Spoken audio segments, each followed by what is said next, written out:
In my last topic, what you done, that is formula for refraction at a spherical surface. Now refraction at spherical surface is what? That is, if we consider a part of spherical surface, we have to remember a formula that is given as nu1v minus nu2v is equal to nu2 minus nu1 upon r. A very important formula. Now on the basis of that, we are going to derive length formula. Very important topic. Even for clearing the doubt, I will send some notes also today. Okay, that is the last one somebody asked me. Now let's talk about the refraction by a lens. If you'll give a proper attention, you will be clearly known that it is a very simple topic. Okay, now you can see that a lens has two parts. Already you have done in previous class, that is this one and this one. Okay, now both the parts, that is the one part is acting as a mirror, another is also acting as a mirror. It means that if light is interfacing on the first phase of the lens, it will refract inside it and then will form any image somewhere I here. And we know that the lens formula is what? 1 upon f is equal to 1 upon v minus 1 upon u. Now dear students, if we'll take the concept of refraction by spherical lens in our mind, the formula, we will have a great advantage of understanding this topic. Now let's consider the first interface. This is the first interface I have bisected here. It's my heartily request to you that whatever giving I am giving you in the terms of notes and explanation, write it down. You will understand very properly without using the textbook. So I will send you this picture also, but try to understand the term. If I'll consider the first phase here, O and 1 is acting as in what? Object at somewhere surface. Okay, new one. So if an OA, that is I have considered the first phase, I have written here the first phase. Okay, OA is incident on the first surface. So what will happen? This is hypothetical concept, so we have to remember the formula and process, otherwise we don't have a lot of practical on this. So OA is an object when it is interfacing on the first surface of the lens. Okay, I1 will be the angle of incidence here, and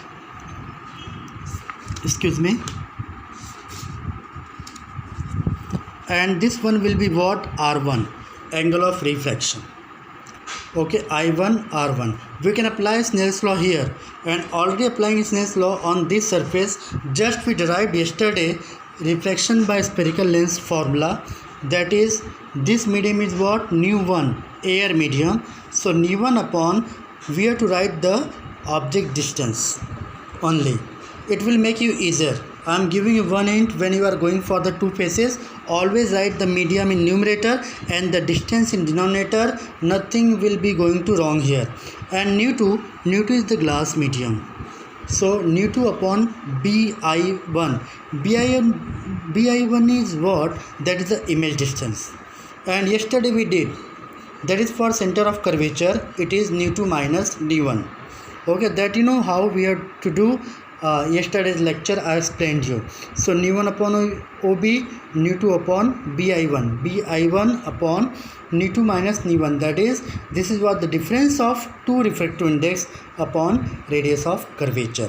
You have proved in my previous lecture. Okay, just make a clear note here and give it equation number 1. Nothing you have to do, just try to understand my concept. That is, air medium upon object distance, glass medium upon image distance, and the difference of glass medium to air medium divided by radius of curvature. Just remember it, you will never forget. Now let's move for the second phase. This one is the second phase which I have drawn here. It is our second phase. You can see here. Now suppose from this first phase, the light, this I1 now is acting as an object for the second phase, that is for this phase. So this I1 will interface here at the second phase, and I will draw a emergent ray what AI1 and AI will be what the image distance. Okay, this will be what our image distance, that is the final image will be formed here. It means that you can see it is a clear hypothetical concept that the first phase where the ray is entering inside the glass slab and the second phase from where the ray is coming outside, जहाँ से रे बाहर आ रही है. अपने क्या किया है, दोनों को ब्रेक डाउन कर दिया, पहला पार्ट और ये इस तरफ का जो होगा ये दूसरा पार्ट. ओके, तो फॉर द फर्स्ट पार्ट हमने ट्रायंगल कौन सा लिया, हमने ट्रायंगल लिया AOB. हमने फेस कौन सा लिया, AOB. सेकेंड पार्ट के लिए we are going to select the phase as what, ADC. ये दो फेज अगर आपने सेलेक्ट कर लिया तो आपको इजीली डेरिवेशन करने में कोई प्रॉब्लम नहीं होगी. देखो यहाँ पर मैंने ग्लास फेस को नेगेटिव लिया है, उसका रीजन है फ्रेंड्स बच्चों, बिकॉज हमने यहाँ से यहाँ मेज़र किया. तो अकॉर्डिंग टू साइन कन्वेंशन जब हम नेगेटिव मेज़र करते हैं तो हमारा जो वैल्यू होता है नेगेटिव होगा, दैट इज़ DI1. हमने कहाँ से कहाँ मेजर किया, यहाँ से यहाँ, लेकिन इमेज कहाँ फॉर्म हो गई, यहाँ पर. ये देखो ये हमारी इमेज फॉर्म हो गई यहाँ पर, इसी को हमने पूरा बाइसेक्ट किया है. तो DI is what, our image. DI हमारी क्या है, इमेज है. तो हम कैसे लिखेंगे स्फेरिकल लेंस का formula, ν2 DI1 plus ν1 upon DI, वापस वही ν2 माइनस ν1 अपॉन DC2. हमने क्या लिया, DC2. ये पूरा हमारा क्या होगा, R2. DC2 क्या है, R2 है. क्लियर.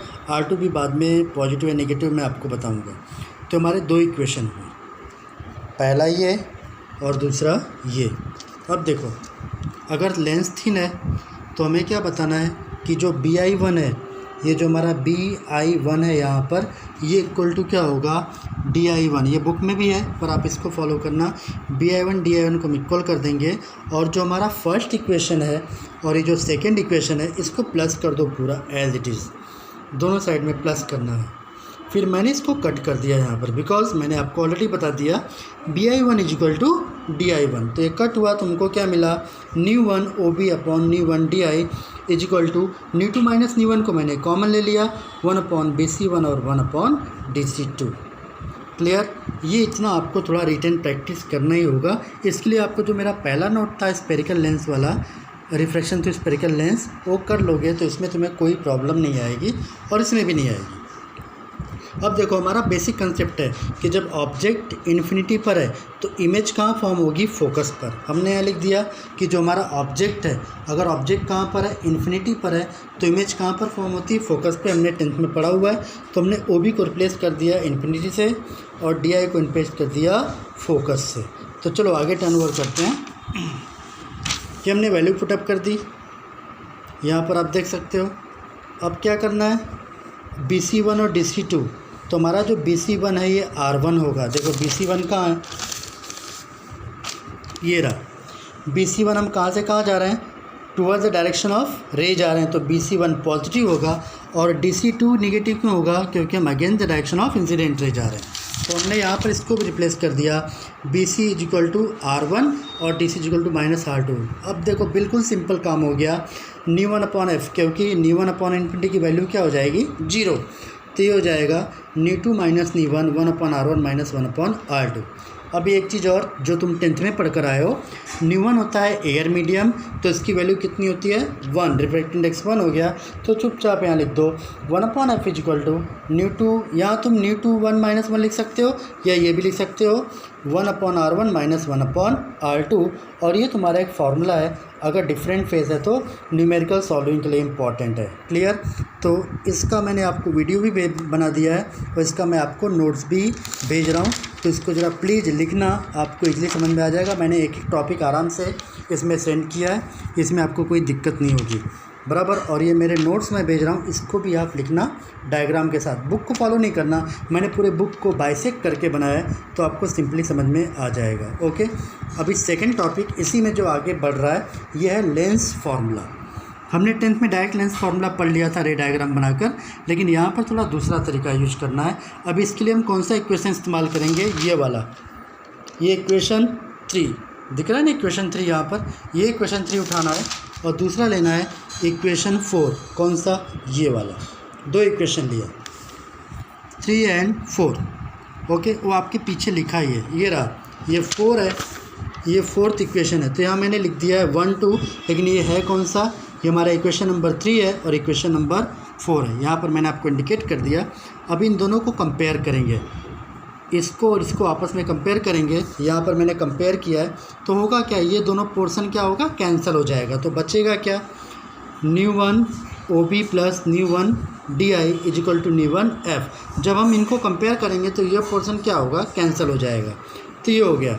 अभी मैंने आपको पहले भी बताया कि ये एयर मीडियम है, उसके बाद OB ऑब्जेक्ट डिस्टेंस है। ऑब्जेक्ट डिस्टेंस हमेशा क्या होता है, माइनस ये इमेज डिस्टेंस है, ये होता है V, और ये फोकल लेंथ। तो अगर मैंने न्यू1 को 1 से रिप्लेस कर दिया तो ये मेरा फार्मूला होगा 1/-u plus 1/v is equal to 1/f, and that is called as what, mirror formula 1/f is equal to 1/v minus 1/u, जो आपने 10th में शॉर्ट में पढ़ा था। पर यहाँ पर हमने किसके थ्रू किया, स्फेरिकल लेंस के through. Means we divided the lens into first part and second part, मतलब पहला इंटरफेस और दूसरा इंटरफेस। पहले इंटरफेस के लिए ये फार्मूला, दूसरे इंटरफेस के लिए ये फार्मूला। बस इन दोनों को आपको ऐड करना है, ऐड करके इनका साइन कन्वेंशन यूज करना है। साइन कन्वेंशन यूज करके आपको सीधा सीधा ये फार्मूला यहाँ मिल जाएगा नेक्स्ट पेज पर, और फिर इसी पर हमको क्या करना है, लेंस फार्मूला निकाल लेना है। ठीक है, मैं आपको वीडियो और नोट दोनों भेजता हूँ, मेहरबानी करके आप इसको लिख लेना और मुझे सेंड करना।